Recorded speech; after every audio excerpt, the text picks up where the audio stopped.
So a couple of days ago, Sony teased that they would be doing PlayStation reveals all the way up to their E3 conference on June 11th. Each day will get some sort of new reveal, could be an entirely new game announcement, a new trailer for an existing game, a release date, whatever. And today kicked off this road to E3, as I believe they're calling it. It opened with Sid Schumann, the social media director for PlayStation, along with two other people I'm not very familiar with, but would describe as, captives. They did not seem like they wanted to be there, and their fake hype levels were off the charts. After watching this, I kind of understand why so many people who do like fake hype reaction videos and stuff go so over the top, because watching this, trying to be fake hype but be modest about it, ooh, did it just fall flat. At the PlayStation Showcase, but it's also like, well, we got some other cool stuff. We want to make sure these games get the love they deserve. Oh, so that's what we're doing here. That's what we're doing that's here. What we're doing. Every day we're going to be back with something new. So this is something new we're trying, and we definitely want your feedback when it's all over. Want to know what you guys think. Happy to take your suggestions. Oh, don't worry, I have feedback. Fortunately, this banter didn't go on for long before they introduced us to the game.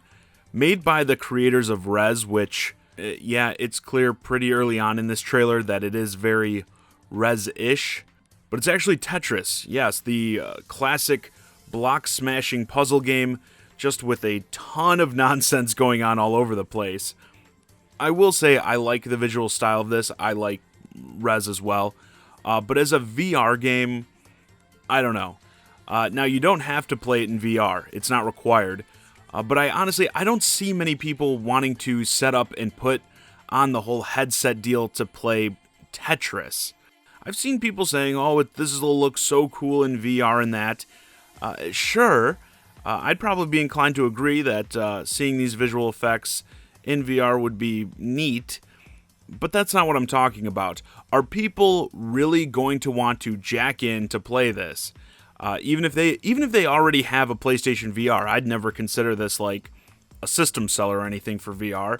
But for the people who do, I see this being similar to a lot of other VR games. Part of my problem with them in general.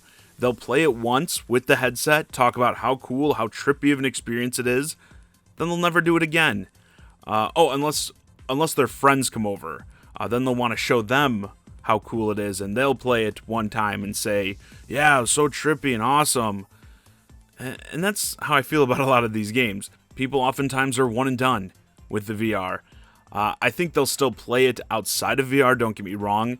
I think a lot of people will buy this without any intention of playing it in VR. It is Tetris. You want to talk about a tried and true formula. And I think it'll be fun enough, but yeah, I don't see it as being that great of a VR hook, honestly. But let's talk about this overall format and this game as an announcement for a bit. In general, the idea that Sony has one of these coming every day until their presser, this was a pretty weak start, in my opinion. Let's be real, this is E3. There are going to be tons of blockbuster announcements, gameplay reveals, etc. If you're going to try to get everyone's attention, tell them to tune in early for a single game getting featured, you better have something good to show.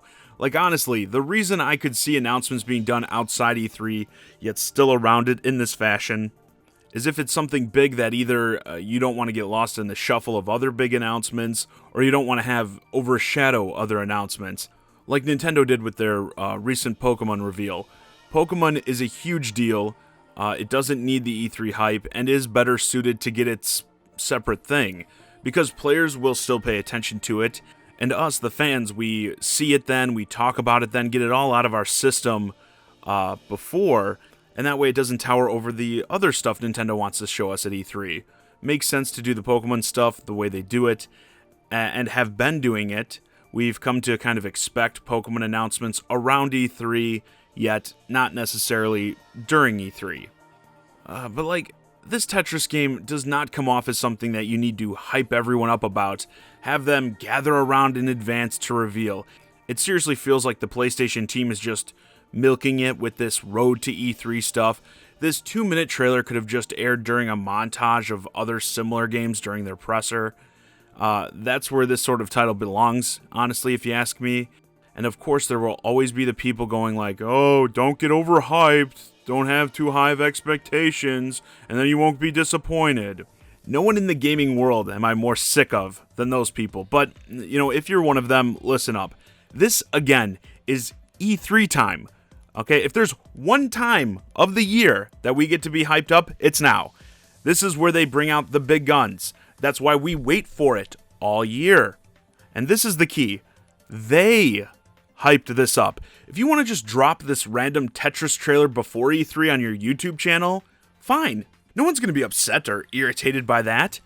But to tell everyone you've got these reveal events leading up to the show and people should tune in to watch them live, that's different. Again, they're the ones doing the hyping. They need to deliver. Now, tomorrow's event, they said, is going to include a release date for a current Worldwide Studios game, which offers up several options, and I'll be checking it out. Hopefully it's more impressive.